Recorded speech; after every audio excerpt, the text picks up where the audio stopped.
Lucas, capítulo 24, versículos 5 y 6.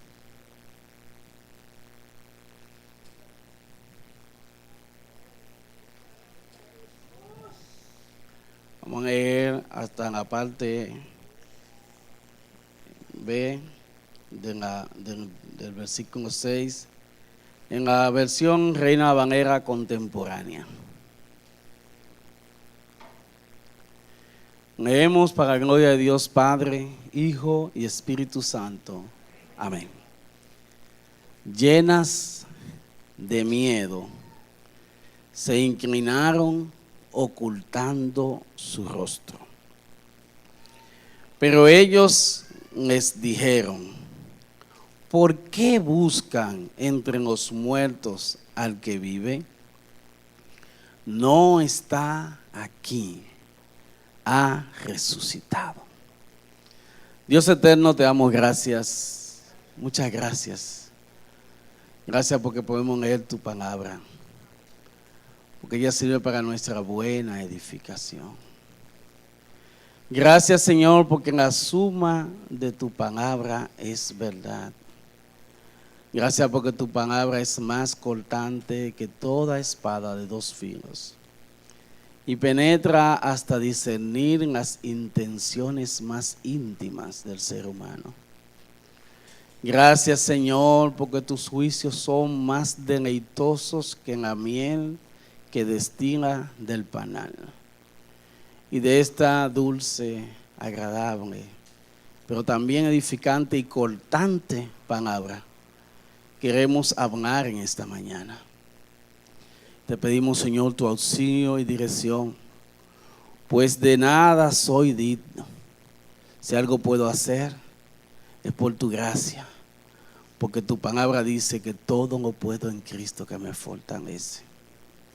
Te pido que me uses como instrumento de tu gracia, que nos hable como iglesia tuya, como amada novia tuya. Comunícanos el mensaje que quieres para el día de hoy. Nosotros nos comprometemos a escucharlo con atención, a atesorarlo en nuestro corazón y a ponerlo en práctica en nuestra vida diaria.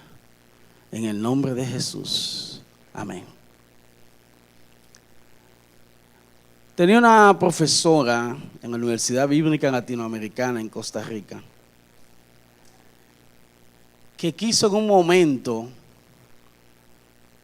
argumentar como que en la resurrección no necesariamente había que entenderla como la hemos entendido hasta ahora. Era una profesora católica. Y ella decía que se podía comparar con aquellos enunciados, por ejemplo, de cuando se dice el Che vive, cuando se dice fulano vive, y que todos sabemos que no está vivo, pero que se refiere a la continuidad de su mensaje. Nosotros no pudimos callar ante esta declaración. Y nosotros entonces ahí discutimos con la maestra. Porque hay doctrinas que son innegociables. Hay doctrinas que no pueden ser vistas de forma reducida. No pueden ser vistas de forma simbólica, ni de forma espiritualizada. Hay doctrinas que si se interpretan de manera inadecuada, podrían significar la destrucción del cristianismo vivo. En este caso, la doctrina de la resurrección es una de ellas. El apóstol Pablo dice en 1 Corintios capítulo 15, verso 14, y si Cristo no resucitó, vana es entonces nuestra predicación, vana también es nuestra fe. No estamos hablando de una metáfora, de una idea, de una emoción religiosa. Estamos proclamando un hecho histórico. Un hecho histórico que transformó a la humanidad, un hecho de poder divino, una esperanza viva, una victoria definitiva. Nosotros estamos hablando de que la tumba está vacía, de que Cristo vive y porque Él vive nosotros también viviremos. No es cualquier cosa. No es un asunto de solo recordarlo el último domingo de la Semana Mayor. La resurrección es el corazón del Evangelio. Pablo, 1 Corintios capítulo 15, 1 al 4, proclama esta verdad. Y él dice, porque primeramente os he enseñado lo que así mismo recibí, verso 3. No es algo que él se ha inventado, no es algo que él elucubró, que él diseñó, que él plantea como principio propio. No es una tradición sagrada, es una verdad viva, es un hecho histórico y que no puede ser contradecido por nadie. Algunos pueden dudar, algunos pueden intentar negarla, pero la verdad es que no se puede. Es un hecho histórico.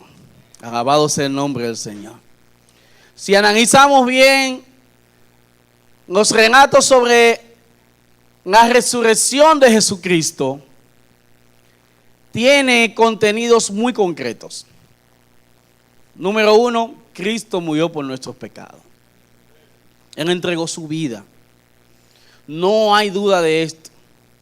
Número 2, fue sepultado. A la gente que está viva no se sepulta. Se sepultan los muertos. Y alguno podría argumentar un ataque de catarsis. ¿Qué se llama eso? De que no estuvo muerto. Pero recuerden que en la cruz le clavaron una lanza en el costado. Y que ya el proceso de coagulación había iniciado. Y que salió sangre y agua, es decir, esa separación entre el suero y la sangre, sí, que estaba completamente muerto. Número 3, que Él resucitó al tercer día. Y número 4, que todo esto se hizo así, todo esto aconteció así, porque fue conforme a las Escrituras. Pablo hace mucho énfasis en esto, conforme a las Escrituras. Y aunque no me gusta entrar mucho en griego y hebreo, porque a veces la gente se confunde, que no me pase como a la hermana que estaba escuchando al lechuguino predicar allá en la iglesia detrás del seminario bíblico. La doñita le preguntó a una de las estudiantes del seminario bíblico, ven acá, en lengua que él está hablando. Esa no es la idea, pero sí aclarar que el término griego que utiliza Pablo es egeiro, levantar. No es una ilustración de una idea espiritual, sino para hablar de que Dios ha levantado un cuerpo muerto, ha resucitado. La resurrección no fue una visión, no fue una experiencia mística, no fue algo, digamos, espiritual, fue algo real. Estamos hablando de un cuerpo que estaba muerto y vuelve a la vida. Claro está, esto es humanamente imposible. Y a través de toda la historia de la humanidad se han tratado de dar mitos y leyendas sobre resurrecciones. Y eso hace que la ciencia y aquellos que no tienen fe duden. Podríamos ver la historia de Frankenstein y su monstruo. Cómo el ser humano trata de vencer la muerte. Pero en el caso de la resurrección, sí hay una verdadera victoria sobre la muerte. Y es importante lo que Pablo enfatiza aquí en 1 Corintios, capítulo 15, y en Romanos, capítulo 4, versículo 25. Deja claro que no hay perdón sin resurrección. Si Cristo no resucitó, usted no es perdonado. Dice en la Biblia, dice el apóstol Pablo, que usted todavía está en sus pecados. Usted se imagina que después de tanto tiempo usted sirviendo al Señor le digan, no, pero es que usted nunca fue salvo. Usted nunca recibió perdón de pecado. Vamos a empezar de nuevo y cuidado.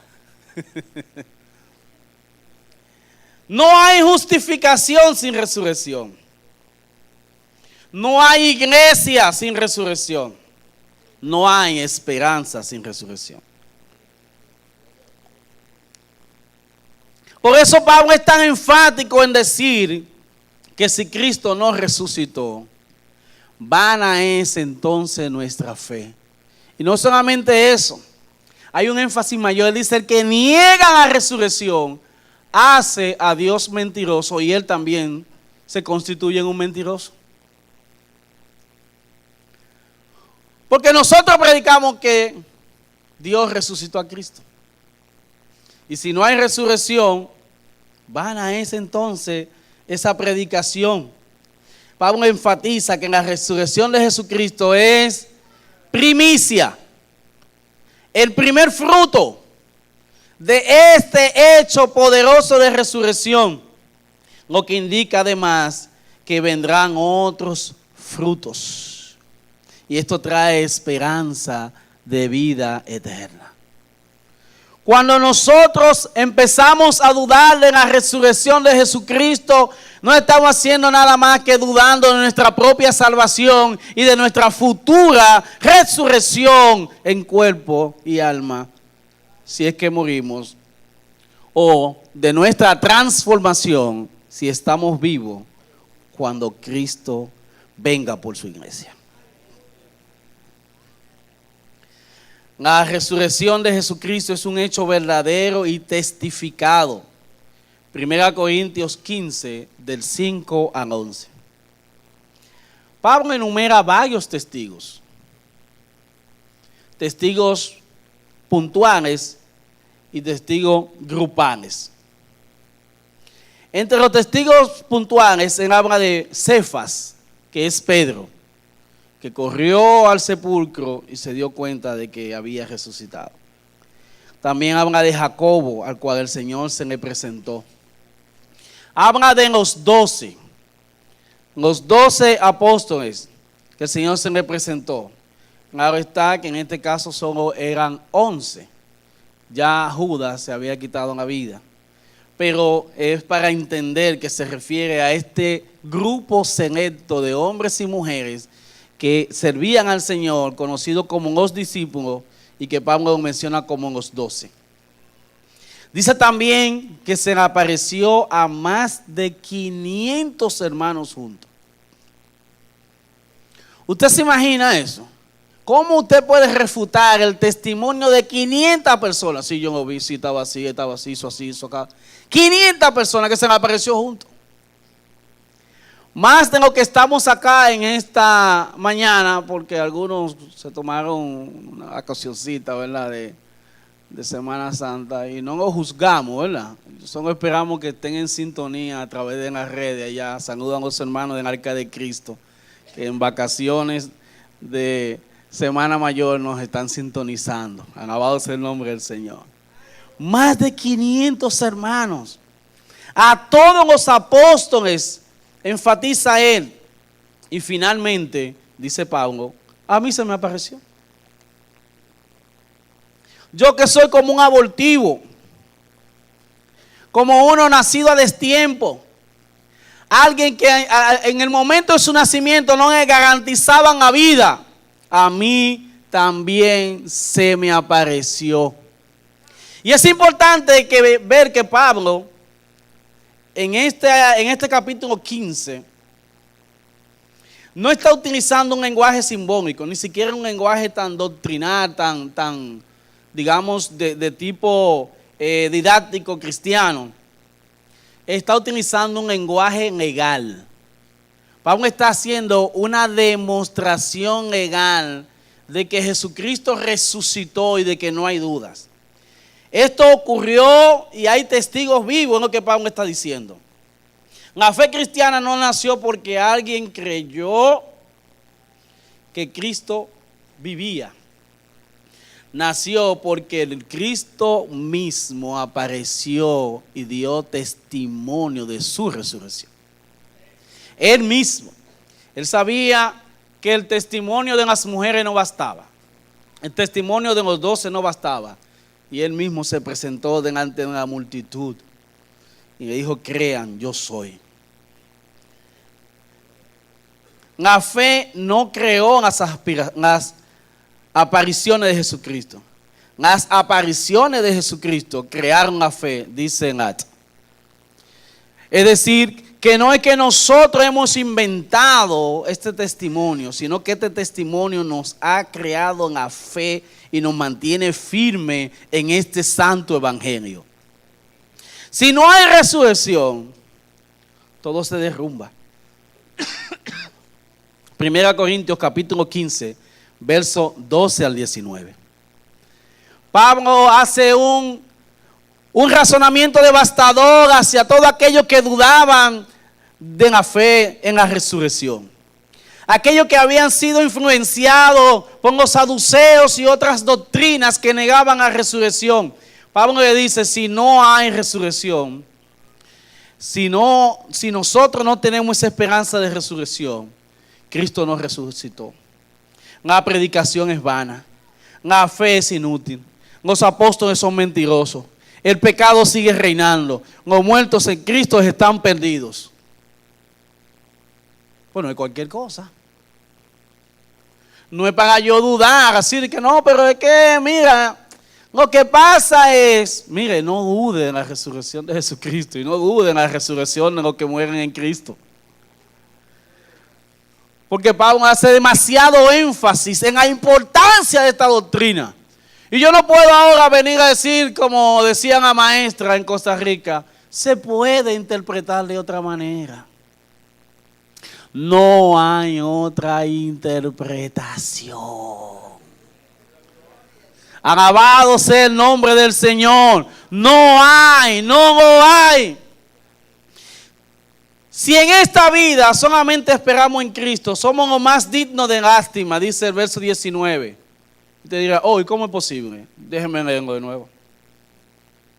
Si en esta vida solamente esperamos en Cristo, somos los más dignos de lástima. Conmiseración, dice en la versión del 60. ¿Hoy por qué dice eso? Porque si tú niegas la resurrección de Jesucristo y la esperanza está en Cristo, entonces no tiene sentido. Porque nosotros, cuando despedimos a un hermano en Cristo, lo despedimos con la esperanza de la vida eterna. Y lo despedimos no llorando como los demás, los incrédulos, sino llorando con esperanza.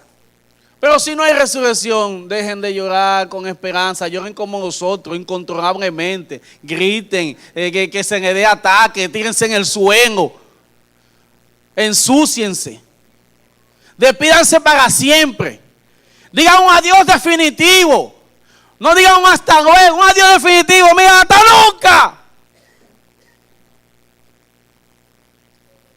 Pero Pablo también dice: más aún, Cristo resucitó.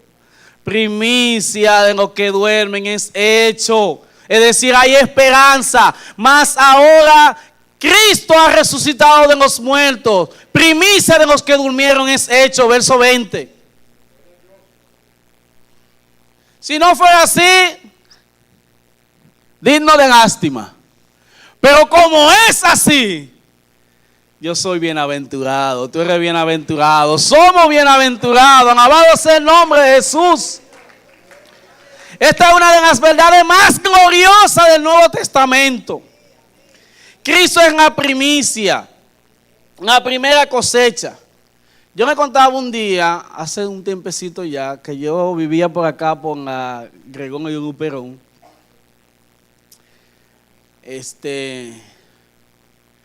Encima de un lugar donde hay una banca que no quiero mencionar, imagínense. La banca apuesta, Señor no, libre.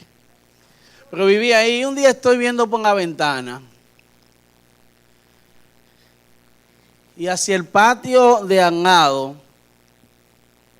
había una mata de mango muy frondosa, de esas que parecen centenarias, de esas que tienen una altura quizá de un edificio de 3 plantas. Y esa mata tenía como 2 manguitos maduros, nada más. Y yo no sé por qué a veces esos primeros frutos no son los de aquí abajo, que podamos decir como Juan y Guerra, ¿verdad? Qué bueno, los mangos bajitos. Estaban allá arriba esos mangos. Y habían 2 muchachos subiéndose y yo estaba hasta preocupado. Porque se estaban subiendo en una mata tan alta por 2 manguitos. Con un chin de paciencia había que esperar y no eran 2 manguitos. Ahí se iban a madurar cientos de mangos. Ay, pero es que en la primicia son muy agradables, son muy llamativas. Por eso que Dios mismo le dice al pueblo, mira, dame la primicia. Ay, ¿cómo? Sí, dame la primicia. Ve, hazte una cuanta tortita, pero hazme la mía primero. Es una prueba, ¿verdad? Las primicias tienen un término muy importante en la Biblia, un concepto muy importante en la Biblia. Las primicias son las que dan la esperanza de la cosecha completa. Son las que dicen cómo vienen los frutos. Y por eso son importantes. Cristo, al ser las primicias, representa nos dice que no es una resurrección aislada, no es un hecho aislado. Él es primicia porque vendrán otros frutos. El primero de muchos. Y esto es un punto muy importante. La resurrección de Jesucristo garantiza la resurrección de todos nuestros amados que han partido en el Señor. Así como en Adán todos mueren, dice Pablo, en Cristo todos serán vivificados. Alabado sea el nombre de Jesús. Y Pablo declara la muerte como el enemigo final. Hay un enemigo del cual no nos libraremos mientras estemos aquí. Es la muerte. Ese enemigo todavía no está 100% vencido. Es como decía el teólogo, el ya, pero todavía no. Cristo nos ha dado una esperanza de vida eterna, pero vendrá un día donde en la misma muerte morirá. Dice José Luis Rodríguez, ¿qué se llama? El Puma. El Puma. No sé si saben que él pasó por un proceso de cáncer, creo que de las cuerdas vocales, lo cual no sorprende, ¿verdad? Por el abuso continuo de las cuerdas vocales al cantar. Cuídense los cantantes y los predicadores. Y él sufrió ese cáncer. Y él canta una canción que se llama Agradecido. Búsquenla si pueden, o que puedan, busquen. No ahora, espérense. Búsquenla, agréguenla a su playlist. Agradecido. Y él dice que en ese proceso descubrió que la muerte tiene cura. Descubrí que la muerte tiene cura. Y se supone que esa es la única enfermedad que no tiene cura. Porque cuando llega la muerte es cuando la enfermedad nos vence, por así decirlo. Y ya aparentemente no hay esperanza. Pero en Cristo sí hay esperanza, porque ese será el enemigo final, el que Él vencerá al final de los tiempos. Y entonces se cumplirá lo que está escrito: sorbida es la muerte en victoria.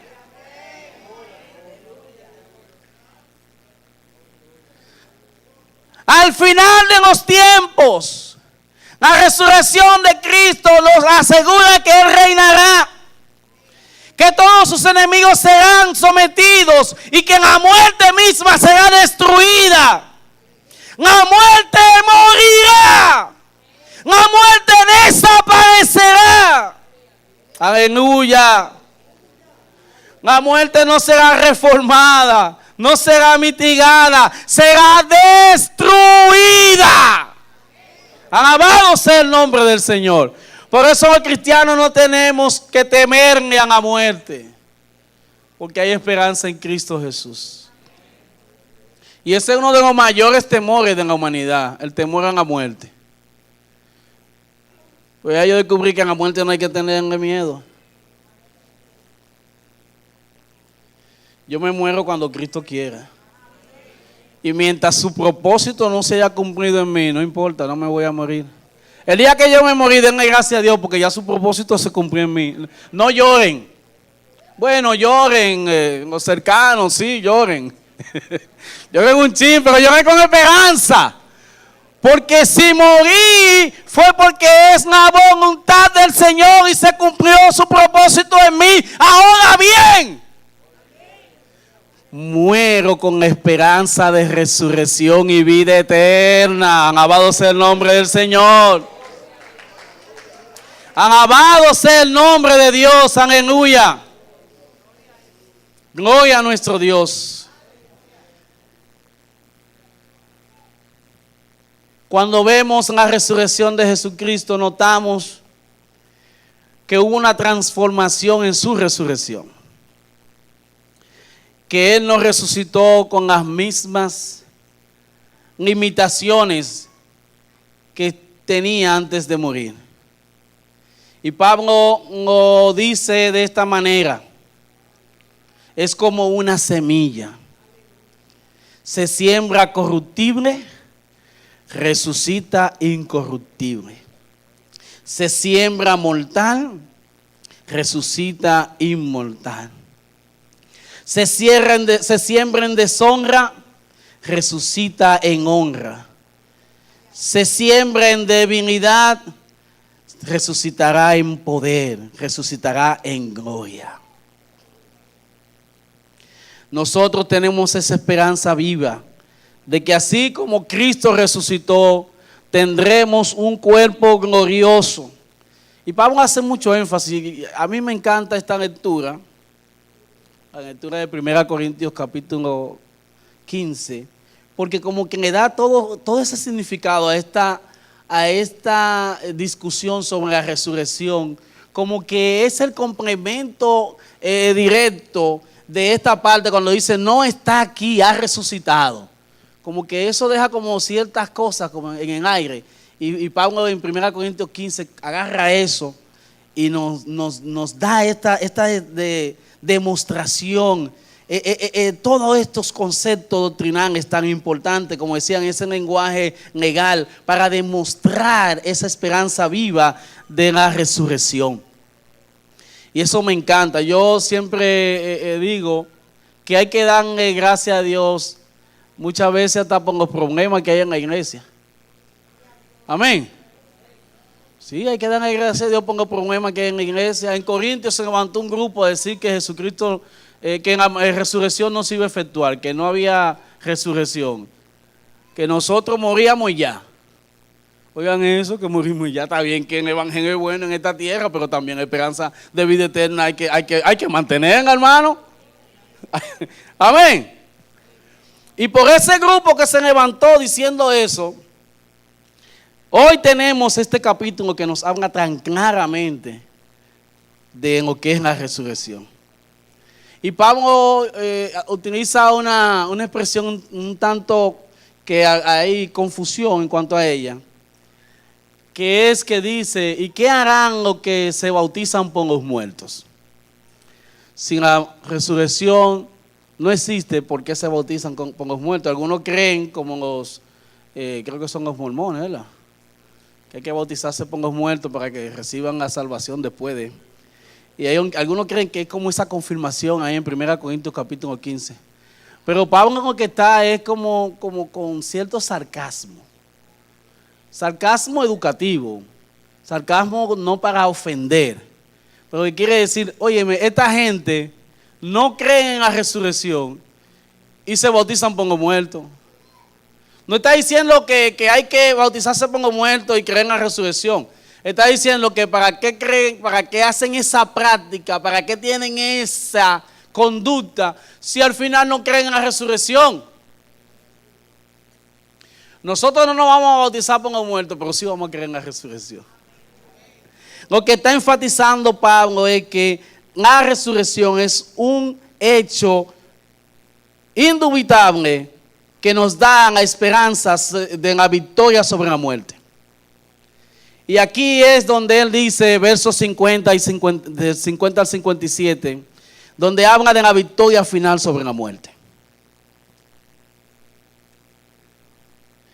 Él dice, repito, ¿dónde está, oh muerte, tu aguijón? ¿Dónde, oh sepulcro, tu victoria?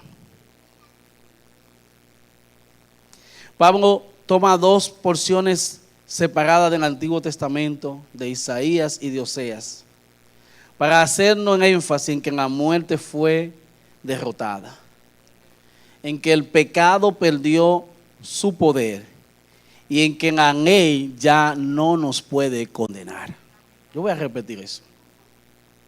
Pablo une dos expresiones proféticas separadas, la de Isaías y la de Oseas, para indicarnos que la muerte fue derrotada, que el pecado perdió su poder y que la ley ya no nos condena.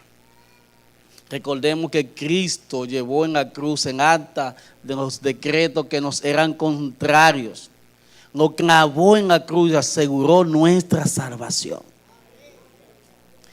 Y el verso 58 de 1 Corintios capítulo 15 termina con una expresión importantísima y que debe ser para nosotros hoy, un llamado práctico. Si usted quiere, vaya a 1 Corintios capítulo 15.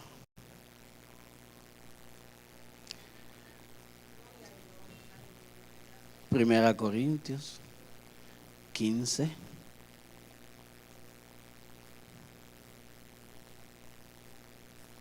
...58... Si yo no encontré, voy a entender que yo te lo encontré. Así que, amados hermanos míos, manténganse firmes y constantes,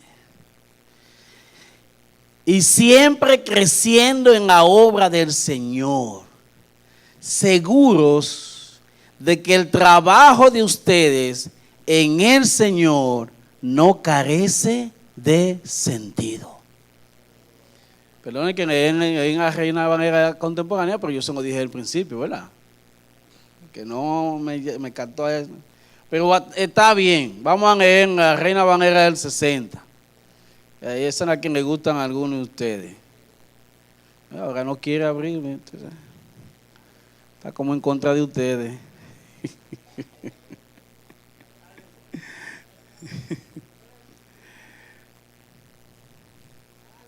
Alabado sea el nombre del Señor. 1 Corintios 15, 58. Dice Reina Valera del 60.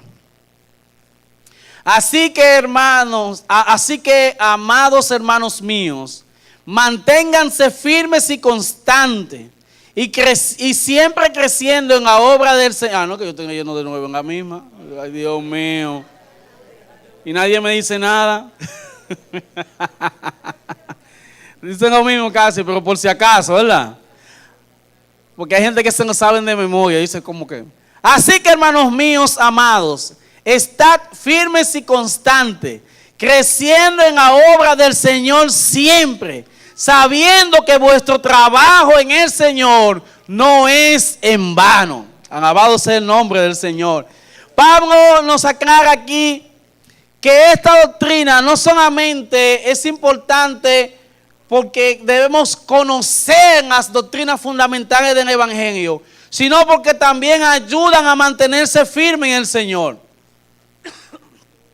Cuando Satanás quiere contradecir una doctrina tan importante, no es solamente con el mero, la búsqueda de contradecir per se. Lo que está buscando el enemigo es que perdamos nuestra esperanza, que perdamos nuestra firmeza, que perdamos nuestra constancia, que perdamos el seguir creciendo siempre en la obra del Señor.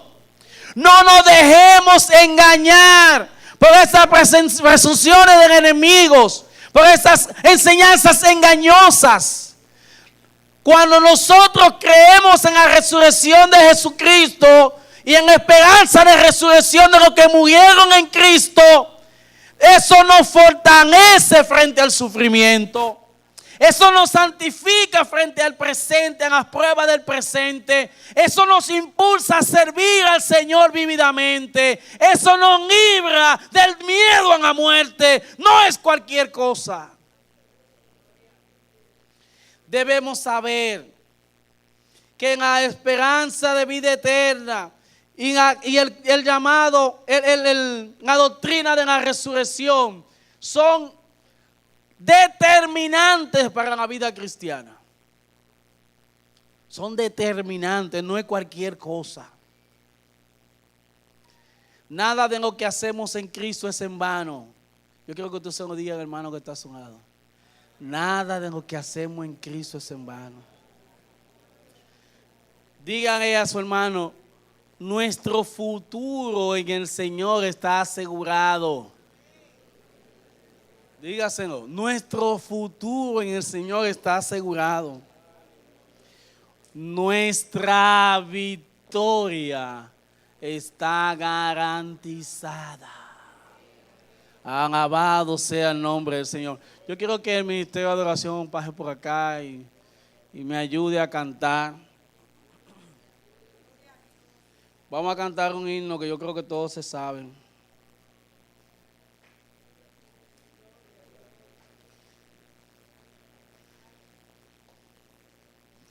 El que tenga su himnario lo busca, si no. Bueno, hoy está en internet, creo que está gratis.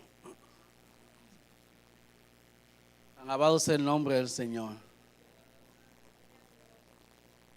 Firmes y adelante. Himno número 15 del himnario de gloria.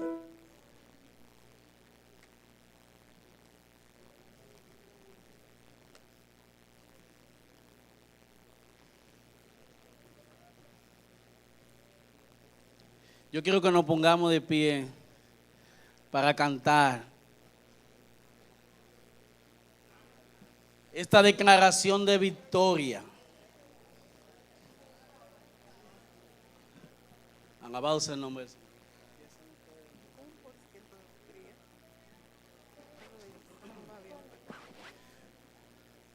Firmes y adelante, huestes de la fe, sin temor alguno, que Jesús nos ve. Jefe soberano, Cristo al frente va, y la regia enseña, tremolando está. Firmes y adelante, huestes de la fe, sin temor alguno, que Jesús nos ve. Al sagrado nombre de nuestro Adalí,